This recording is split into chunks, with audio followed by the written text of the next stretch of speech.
Di sini, gue pengen bahas tentang yang namanya sistem perbudakan modern. Kalian kira perbudakan tuh udah hilang? Zaman di Roma dulu, zaman di ancient Greece dulu. Itu praktik yang sudah ribuan tahun lamanya. Tapi ini menurut gue perbudakan tuh belum hilang. Cuman berganti aja formatnya. Kalau kita lihat secara definisi ya, perbudakan itu adalah praktik pemaksaannya suatu manusia untuk melakukan pekerjaan yang dia nggak mau atau pekerjaan berat yang dia nggak mau. Tapi di sini gue pengen kalian coba untuk mikir, apakah menurut kalian banyak orang dengan gaji UMR? Atau bahkan banyak waiter, karyawan itu yang gajinya di bawah UMR? Apakah kalian yakin karyawan-karyawan itu semuanya disejahterakan dan gak ada yang dieksploitasi? Gue yakin banyak dari karyawan-karyawan itu yang justru dieksploitasi. Mereka terpaksa untuk kerja. Di sini gue tekanin, kata kuncinya adalah terpaksa. Terpaksa kenapa? Mereka harus bayarin kuliah adiknya. Mereka harus biayain orang tuanya. Mereka harus bayar cicilan-cicilan. Padahal mereka sebenarnya nggak mau kerja yang mereka lakukan. Tapi mereka terpaksa untuk kerja dengan upah yang sangat amat kecil. Nah sekarang kalau gue tanya ke kalian, apakah itu bukan sistem perbudakan modern? Di hidup ini kita sebagai manusia, kita butuh kebebasan. Kebebasan untuk apa? Kebebasan untuk beropini. Kita harus kebebasan untuk punya pikiran sendiri. Kita punya kebebasan akan waktu kita maupun uang kita. Nah tapi di sini ya, banyak yang kira perbudakan tuh udah hilang. Banyak yang kira budak itu di bayangan kalian tuh dipecut-pecut kan. Memang betul ya. Untuk bangun misalnya di Roma itu dipecut-pecut. Tapi jangan salah kalian, budak itu dikasih makanan loh. Budak itu dikasih tempat tinggal. Kalian lihat kan, budak tuh ada yang beranak, punya anak segala macam, punya keluarga. Budak itu dikasih makan, dikasih tempat tinggal. Sekarang coba kalian pikir secara baik-baik apa bedanya? Pemerintah itu menciptakan uang dari angin ya kan. Dia ciptakan uang fiat. Nah, uang ini dibagikan oleh para perusahaan ke para karyawannya yang misalnya gajinya UMR atau bahkan di bawah UMR. Sekarang apa bedanya? Kalau budak kan tadi dikasih makanan sama dikasih tempat tinggal. Sekarang dikasihnya uang. Tapi bedanya apa? Makannya lu beli sendiri, tempat tinggalnya lu cicil sendiri. Tapi konsepnya sama kan? Ditukarnya cuma sama uang, kalau itu langsung dikasih tuh makanan dan tempat tinggalnya. Untuk jadi sebuah manusia yang bebas, kita butuh kebebasan waktu dan kita butuh kebebasan lokasi. Di sini pertanyaannya gimana caranya kita bisa keluar dari sistem perbudakan modern ini? Uang itu kita tahu cuma ada dua caranya untuk didapatkan sebenarnya. Antara kita menciptakan uang, which is kita nggak bisa, bank sentral, atau kita ngambil dari orang lain. Kita ambil dari peredaran uangnya, karena uang terus berputar. Ada tiga cara untuk ngambil uang dari peredaran ini. Yang pertama adalah kita tukar waktu kita untuk uang. Ini yang paling basic. Yang kedua, kita bikin produk atau jasa yang ditukar dengan uang dengan kita bikin sistem supaya bisa otomatis. Itu bikin bisnis. Dan yang ketiga adalah kita bisa bikin uang dari uang, yaitu investasi. Nah, banyak yang keliru. Orang bilang, oh kita investasi supaya untuk jadi kaya. Salah. Itu tadi nggak akan pernah bisa jadi kaya ya. Kalau cuma nabung uangnya sedikit-sedikit. Bikin uang dari uang itu hanya untuk orang-orang kaya sebenarnya. Untuk bikin orang kaya jadi super kaya ya. Bukan dari miskin jadi kaya dengan uang bikin uang. Itu bukan game lo untuk bikin uang jadi uang. Game lu tuh di dua yang pertama. Antara tukar waktu lu untuk uang atau bikin produk atau jasa dengan ditukar dengan uang. Kalau belum nyampe level ketiga, jangan masih uangnya sedikit mau bikin uang dari uang. Itu salah. Di sini gua akan bahas yang paling simpel, yaitu kita tukar waktu kita untuk uang. Ya. Lu kerja sekian, misalnya ngedit video untuk dapat gaji. Nah, tukar waktu dengan uang, itu main problemnya di mana? Adalah waktu kita terbatas. Kita butuh makan, kita manusia butuh makan, butuh minum ya. Kita butuh tidur, butuh istirahat. Tidur aja rata-rata tuh 6 sampai 8 jam. Jadi kita cuma dikasih 24 jam nih sama Tuhan waktu. Lu mau tukar semuanya untuk kerja atau gimana? Selama lu masih tukar waktu lu untuk uang, lu gak akan pernah bisa jadi kaya. Di sini bakal ada yang coba untuk debatin gua ya. Dibilang, oh saudara gua bisa kok tukar waktu untuk uang jadi kaya. Dia kerja di consulting firm gitu kan, Big Four accounting firm, keren ya kan. Dia dari awal terus dia merintis, lebih tinggi lagi skillnya lalu dapat uang lebih banyak lagi. Betul, lu bisa tingkatin apa faktornya? Karena waktunya terbatas ya kan. Lu tukar waktu untuk uang, waktunya terbatas. Nah lu bisa tingkatin value lu di dalam nukar itu ya. Jadi value lu ditingkatin lagi supaya tukar waktu untuk uangnya, waktu lu lebih mahal. Nah itu bisa dengan gajinya lebih tinggi, ya waktunya lebih mahal. Tapi sama aja, waktu lu tetap terbatas. Tetap ada time constraint-nya. Mau setinggi apapun value-nya. Misalnya lu mau misalnya 10 juta per jam. Lu kerja misalnya 5 jam sehari. Lu didapat 50 juta sehari. Tetap ada batasnya. Batasnya adalah waktu. Nah kita harus keluar dari batasan waktu ini. Gue bikin video-video kayak gini mungkin banyak banget tuh. Dari kalian yang tersinggung, yang kerja, oh gue merasa gue sukses kok kerja di Big Four consulting firm gitu kan. Gue dengan jas gue rapi, gaji 30 juta gitu. Pertanyaan gue itu sukses dari mana? Sukses kayak gitu tuh menurut gue bullshit gitu. Karena gini, kalian mungkin merasa, oh gue hot shit nih di perusahaan yang gue keren nih ya. Tapi lu percaya nggak? Kalau lu dipecat besok, lu akan diganti dalam waktu 72 jam ya. Lu tuh nothing di perusahaan itu. Dan lu cuman keren di perusahaan lu doang. Lu coba dipecat, lu keluar. Lu jadi siapa? Lu nggak jadi siapa-siapa gitu. Keren di little environment lo itu. Dan itu adalah yang mereka mau doktrin ke dalam otak lo, biar lo jadi pekerja untuk tukar waktu lo untuk uang terus-terusan. Bisa dipakai terus, diperas terus. Sedangkan yang benar-benar kaya siapa? Yang punya perusahaan Big Four consulting firm nih. Mereka liatin semua nih orang-orang nih bekerja untuk gua. Mereka yang create value untuk gua lebih banyak, tapi gua yang dapat uangnya paling banyak di atas levelnya. Jadi shareholders. Kalian mungkin bilang, lu mah kayak gitu, lu ngata-ngatain orang yang kerja lo. Enggak, gua bukan ngata-ngatain orang kerja. Gua cuma kasih tahu bahwa kalau lu mau naik levelnya itu nggak bisa cuma tukar waktu dengan uang. Ya makanya gua bilang tadi, mungkin kalian bangga dengan jas keren kalian ya kan, dapat BMW dari kantor seri 3. Nggak ada kerennya kok. Gue pernah kok lihat Jablay dipelihara Gadun tuh dapat BMW seri 3. Jadi nothing special. Nah, game yang disetting di dalam hidup ini memang itu tidak adil. Jadi kalau kalian nggak ngerti hal-hal ini yang gue kasih tahu, ya kalian mulai so pintar, gue nggak mau dengerin dia, itu serah kalian gitu. Tapi gue kasih tahu aja game itu nggak adil. Gue juga main game ini gue ngerasa nggak adil. Ini kayak kita main catur tapi dicurangin, ditukar-tukar gitu piece-nya. Tapi fungsinya adalah kita cari best possible move. Kita cari posisi terbaik walaupun kita dicurangin. Nah, posisi terbaiknya adalah bukan di kuadran yang pertama, tapi yang kedua atau ketiga. Antara jual produk dan jasa untuk dapat uang, atau yang ketiga bikin uang dari uang ketika yang kedua sistemnya udah jalan. Jadi dari zaman dulu itu selalu ada leverage ya. Jadi leverage paling utama adalah waktu orang. Jadi kalau lu skip ke yang nomor 2, lu manfaatin yang orang-orang di nomor 1.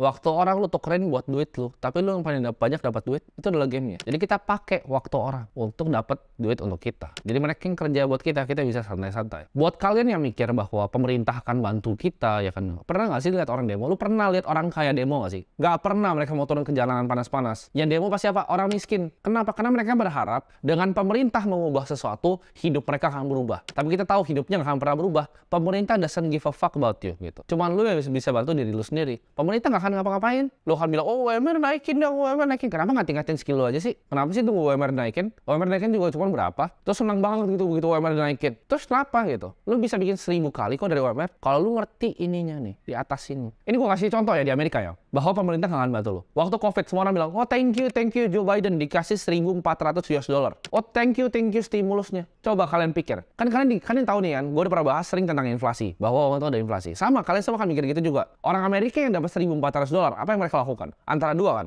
dipakai untuk belanja, sama dipakai untuk investasi. Dua-duanya yang mereka lakukan adalah bikin orang kaya tambah kaya. Dia belanja misalnya beli tisu toilet, beli apa? Yang punya tisu toiletnya tambah kaya. Terus dia bilang, oh enggak kok, gue nggak belanja, gue nggak orang bodoh, gue beli saham gitu, gue beli saham Amazon naik 30% saham Amazon. Dan saham-saham yang lainnya banyak yang naik tuh waktu itu COVID. Karena dibeli sama siapa? Dibeli sama orang-orang yang dikasih 1.400 dolar itu kan. Tapi yang makin kaya apakah kalian? 1.400 dolar yang kalian taruh 30% di Amazon itu berapa? Sedangkan Jeff Bezos ya, dia di atas yachtnya sama cewek. Happy banget dia. Lu kasih uangnya ke dia, lu beli saham perusahaannya dia. Jadi antara lu beli saham perusahaannya dia, orang kaya makin kaya, lu beli produknya orang kaya makin kaya. Jadi lu belanja di Amazon dia tambah kaya, lu beli saham Amazon dia juga tambah kaya. Gamenya memang nggak adil. Gamenya nggak adil dan kalian harus tahu hal itu. Kalian beli rumah, cicil. Yang kaya siapa dari cicil? Ya banknya lah. Masa kalian yang kaya? Banknya kasih uang fresh ke siapa? Ya developer properti. Dikerjain lu sama developer properti. Bilang, oh rumah tuh investasi. Rumahnya belum jadi, baru cuma jualan brosur. Dia baru beli tanahnya. Lu beli, dan dia bangun. Ya nggak? Asik kan? Jadi developer. Bahkan belum jadi apartemennya.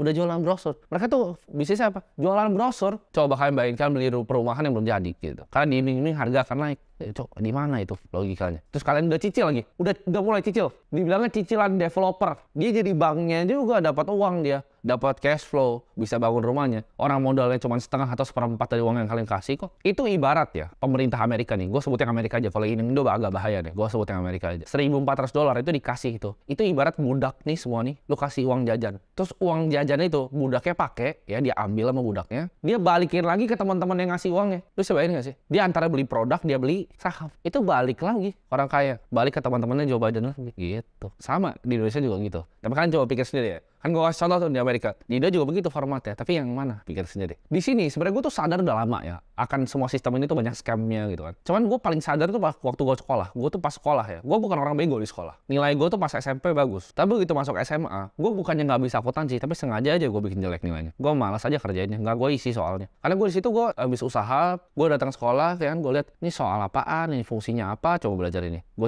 pikir ini scam semua. Terus gue selalu dimarahin sama orang tua gue dan dimarahin sama guru. Dua-duanya selalu bilang ke gue gini, kalau lu nggak sekolah dengan baik ya, lu nggak sekolah dengan baik, lu nggak sekolah pintar, lu mau jadi apa sih? Selalu dibilang, mau jadi apa sih, mau jadi apa sih, mau jadi apa sih? Tapi gue tahu mereka tuh semua bohong, ya, karena itu sistemnya scam. Apa yang gue belajar di sini, dibilang kalau lu nggak sekolah nggak akan sukses, kalau lu nggak kuliah dengan GPA yang baik, kalau IP lu nggak bagus terus susah cari kerja. Ngapain cari kerja? Kenapa nggak bikin pekerjaan untuk lapangan kerja untuk orang lain? Ngapain cari kerja? Orang bilang, oh tapi nggak ada modal. Modal tuh hal terakhir yang lo butuh. Gue bikin bisnis nggak ada yang pakai modal, sama sekali nggak ada yang pakai modal. Gue pernah jualan buku sulap pas SD itu nggak ada modalnya. Modal tuh hal terakhir. Kalau kalian punya bikin bisnis nih, kalian jago nih, lu bikin aja misalnya. Sekarang kan banyak tuh startup yang dibikin tanpa modal presentasi kok, tapi punya otaknya atau enggak kalian buat fundraising itu, ngerti nggak kalian? Untuk seed round gimana, angel round itu kalian bikin cap table kayak gimana, buat pre-seed nanti seed ke series E, kagak ngerti kalian. Bilang lagi, oh bisnis tuh gak ada modal. Tuh lu goblok aja, bisnis gak ada modal. Gue tuh pikir ini scam ya pas gue di sekolah gitu kan. Gue kan karena suka makan ya, gue suka makan. Gue makan di restoran. Jadi gue waktu itu makan di restoran yang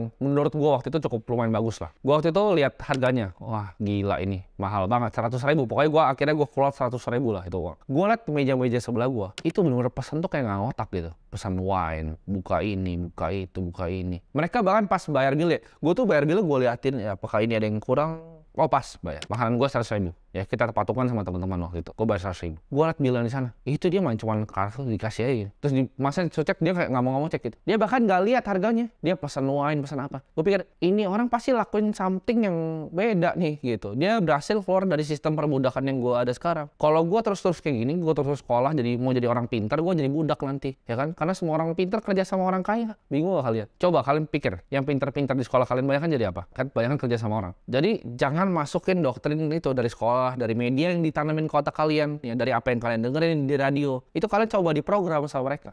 Sampai sekarang, akhirnya gue udah ngerasain tuh jadi orang yang di meja itu. Gue pesan makanan, gue nggak pernah tahu harga makanan berapa. Gue beli baju, gue nggak pernah tahu harganya berapa, dan gue nggak mau tahu juga. Karena at a certain point dari uang ya di hidup kalian, kalau kalian punya uang certain level, semuanya jadi gratis. Maksudnya apa? Kalau misalnya makan cuma 1 juta, 2 juta, 3 juta, itu udah sama aja kayak gratis. Makanya kadang gue suka banget ya, hobi gue ini gue suka tarik uang. Tiap kali gue liat ATM ya, gue selalu tarik uang banyak-banyak gitu. Dan selalu 50-an ribu. Kalian masih bingung kenapa? Padahal zaman sekarang semua pakai kartu kan, pakai OVO segala macam. Tapi gue selalu tarik, karena gue seneng banget bagiin duit. Jadi tiap kali liat satpam gue suka kasih uang. Karena buat gue uang kertas itu kertas gitu. Uangnya nggak ada artinya, gratis. Nanti mungkin kapan-kapan kita bikin series ya kali ya, gue jalan-jalan bagi-bagi. Cuman maksud gue itu hal yang gue sering banget lakuin, dan gue bisa bikin orang seneng dengan lakuin hal itu. Reception gue kasih, semua pasti gue tip 50 ribu. Kalau yang kenal gue personal pasti tahu gue selalu kayak gitu orang. Itu adalah hal yang gue lakuin, mau OB di kantor kayak selalu gue kasih aja uang, karena itu nggak, it's nothing gitu. Udah nggak ada artinya lagi. At a certain point semua itu jadi gratis. Nah, kalau kalian mungkin masih mikir di sini, lu tahu apa sih tentang sistem ini ya kan? Tahu apa sih lu tentang sistem ini? Jadi mungkin ada yang nggak kenal gue, nonton video ini langsung kaget, gila nih orang ngomong kasar bener gitu. Jadi tapi di sini gue mau kasih tau kalian ya, gue akan bukain mata kalian buat kalian yang ngerasa dunia ini fair ya. Gue akan kasih tau bahwa dunia ini nggak fair. Ini gue kasih contoh aja. Di sini ya, gue mau kasih tau kalian, Indonesia tuh selalu ada dua orangnya kan, antara malas sama arogan. Tapi kalau malas tuh masih mending, walaupun orangnya kayak tai, malas, tapi masih mending dibanding arogan, so pinter. Bahkan ada kalian yang ngerasa, oh ini orang tahu apa sih dia tentang sistem perbudakan modern. Gue mau bukain sedikit mata kalian ya. Ini gue mau bukain sedikit aja. Kalian coba, kalian bayangin, kalian orang yang gajinya UMR ya kan. Let's say gue kasih bagus lah, kan gue tahu banyak UMR yang 2 juta, 3 juta, gue kasih bagus lah. UMR 4 juta. Anggaplah lu dapat 4 juta ini kan, set masuk bank gitu kan. Tanggal 24, tanggal 25 gajian, happy kan, happy. Lu nggak pernah ngapa-ngapain. Uangnya lu nggak pernah pakai, uangnya nggak pernah lu bayarin cicilan. Uangnya nggak pernah kalau kasih orang tua, uangnya masukin aja dalam bank 4 juta. Anggaplah lu manusia hebat gitu, nggak perlu makan, nggak perlu, lu bisa terbang gitu ke kantor gitu, nggak usah keluar uangnya, 4 juta. Lu buat beli jam yang gue pakai aja nih, yang ini nggak terlalu mahal, ini murah. Lu butuh 5 tahun, 5 tahun nggak makan, nggak minum. Ya 5 tahun waktu hidup lu buang. Nah kalau ini di belakang ini, nah ini 5711 nih. Kalau ini 45 tahun, jadi cuma dua ini dari beberapa koleksi jam gua. Itu lu perlu 50 tahun buat kerja sebagai orang yang gajinya UMR. Apakah itu adil? Nah kalau belum terbukain mata lu, masih arogan gitu. Coba bedanya apa? Gua umur 23 tahun. Kalian kan yang lebih tua yang nonton ini, atau bahkan lebih muda, bahkan seumuran. Nah kalau kita seumuran, lu 23, gue 23, kenapa gue bisa kayak gini ya? Pakai jam yang orang UMR perlu 50 tahun buat kerja, dan lu hidupnya masih kayak gitu ya, masih nonton TikTok, nggak main game. Kenapa? Bedanya apa? Ini bedanya. Apa yang gue tahu sama apa yang kalian tahu. Jadi uang itu adalah apa yang kalian tahu. Kalau apa yang kalian tahu cuma bikin kalian di situ, level lu cuma di situ. Apa yang gue tahu beda nih di sini nih. Ini yang di wire di otak gue beda nih sama kalian. Itu yang bisa bikin beda. Jadi gimana caranya untuk level up hidup kalian, level up ini? Kalau lu ngerasa hidup lu sampah karena informasi yang diajarin ke orang tua lu, diajarin guru-guru lu, diajarin media yang masuk otak lu itu adalah sampah. Keluarin, buang semua, fresh. gitu. Jangan jadi orang arogan mikirnya, oh gue tahu, oh lu kuburan lu sama nanti sama gue. Nggak sama. Jadi jangan lakuin hal itu. Gimana caranya kita bisa keluar buat punya pemikiran ini ya? Paling gampang adalah cari koneksi. Kita semua tahu, lu bahkan diajarin sama mak lu. Kita kalau mau sukses, cek 5 teman terdekat lu. Lu semua tahu, tapi lu masih bergaul sama pecundang. 5 pecundang ya. Jadi 5 pecundang, lu orang keenam nih, lu pecundang juga pasti. 5 ngerokok, 1 kagak, 1 bakal ngerokok. Ya kayak temen gue juga gitu, gue juga ada punya temen nih dari SMA berempat, 1 nggak pernah ngerokok, main sama kita terus rokok juga dia gitu, sama ya. Tapi kalau kita semua bikin duit, kita semua nih sama-sama tiap hari mikirnya gimana cara bikin duit, gimana cara bikin duit, lu akan pasti dapat duit, percaya nggak? Lu nggak ngerti kopi nih, lu ngobrol sama barista terus 3 bulan, temen lu barista semua, lu bakal bisa bikin V60, lu bisa bikin manual brew, lu bisa bikin Vietnamese drip, Japanese drip. Kenapa? Karena lu ngomong sama orang bikin kopi. Sama kalau lu ngomong sama orang bikin uang, lu akan ujung-ujungnya pasti bikin uang. Kalau lu bergaul sama pecundang, lu pasti akan jadi pecundang. Nggak ada salahnya nih hidup ini buat bilang, oke, ke teman gua nih, ke teman tongkrongan, kita on a different life path gitu. Gue mau hidup yang ini, lu pada masih mau begini. Ya udah kita nggak bisa main lagi. Ya itu nggak ada salahnya. Oh gue mau level up gitu. Nah gimana cara carinya? Kalian carilah. Udah misalnya paling bego ya caranya. Kalian cari bisa seminar properti atau apalah investasi lah. Cari yang 50.000 gitu, 25.000. Datang aja gitu. Jadi jangan jadi orang arogan. Lu duit kagak punya, lu lihat orang bikin seminar kayak aduh ini nggak penting. Datang aja. Cari seminar siapa, kayak gue gak peduli orangnya, motivator kayak siapa, datang aja. Di situ kalian lihat orang-orang yang mau berkembang, datang aja ke seminarnya, ngobrol gitu. Bro, lu ini apa? Daripada lu cuma di rumah main TikTok, nongkrong di gue cuma nggak jelas, kopi hitam sama rokok, ngapain? Ngomongin yang nggak jelas, ngomongin cewek. Datang coba, ya. Jadi jangan jadi orang arogan mikir, oh dia nggak, gue lebih pinter dari dia. Selalu lu masih miskin aja udah arogan gitu. Jadi kita harus punya kemampuan untuk mengisi otak kita dengan hal yang penting. Kalian butuh koneksi orang-orang yang di atas kalian juga. Gimana caranya dengan punya value diri kita sendiri. Semua orang bilang, kok gimana caranya lu jadi mentor gue? Gue gak mau jadi mentor lu gitu. Ini gue pakai ini aja nih jadi mentor lu ya. Jadi dari sini gue bisa ke banyak orang. Tapi kalau satu-satu, apa yang lu mau kasih ke gue? Lu bisa ngapain buat hidup gue? Kecuali lu datang gini, kok gue bisa bikin video lu lebih bagus nih, contohnya ya. Kok atau misalnya gue bisa bantu perusahaan lu yang A begini, perusahaan lu B begini. Silakan ayo kita ngobrol gitu. Tapi kalau lu cuma datang gitu, kok gue mau belajar, lu belajar apa? Belajar apa lu dari gue? Jadi kasih value-nya dulu, ya. Kasih value-nya dulu, baru orang bisa ngeliat lu. Kalian belajar lah, mau keluar dari sistem perbudakan, belajar tentang uang. Belajar gimana caranya kerjanya inflasi. Apa hubungannya inflasi sama suku bunga? Suku bunga itu apa, cara bank sentral bekerja gimana, interest rate itu semua apa sih itu semua gitu. Pelajarin, kalau nggak ngerti pelajarin Google, pakai sekarang udah ada AI, ChatGPT, tanya dia. Jangan kalian cuman di hidup ini apa ya nggak tahu semuanya gitu. Pelajarin. Yang gue paling kesel ya sama orang-orang ya, suka nanya, kok gimana sih caranya dapat 1 miliar pertama secara cepat? Sekarang pertanyaannya kenapa harus cepat? Kenapa itu nggak bisa jadi proses? Kenapa nggak bisa lama? Kenapa hidup tuh maunya yang gampang? Kenapa hidup tuh nggak bisa susah? Kenapa sih kalian jadi manusia selalu cari yang cepat, cari jalan pintas? Mindset gue ya, gue tahu hidup tuh nggak gampang. Dan gamenya nih caturnya gue dicurangin. Kadang piece gue diambil, pion gue kadang diambil, kadang kuda gue dibuang. Gue tahu akan hal itu. Tapi yang bisa gue lakukan adalah bikin strategi. Gue akan kerja sangat keras dan gue will do whatever it fucking takes untuk win. Kalau bisa kuda yang hitamnya gue ambil, gue buang juga gitu. Jadi jangan cuma kuda gue yang gue buang, lu buang kuda gue buang menteri lu gitu. Jadi itu yang hal yang lu lakuin. Gimana caranya kita lakuin the best possible move. Jadi ya video ini gue gak mau cuma jadi sekedar bacot doang di sini, tapi gue pengen lu semua ya. Tiap pagi lu datang ke kaca, lu ngomong sama diri lu sendiri. Gue berjanji gue akan kerja sangat keras dan I will do whatever it fucking takes untuk jadi orang sukses. Kalian ngomong itu setiap hari ya. Jangan mau hidup cuma kalian lihat nih jadi di kaca. Oh ini pecundang ini lagi. Jangan mau hidup jadi pecundang. Dengan kita punya lebih banyak uang, kita bisa jadi bermanfaat untuk orang-orang lain. Jadi ngomong ke diri sendiri, gue akan kerja sangat keras dan gue will do whatever it fucking takes. Tuh gak jadi pecundang lagi di hidup ini.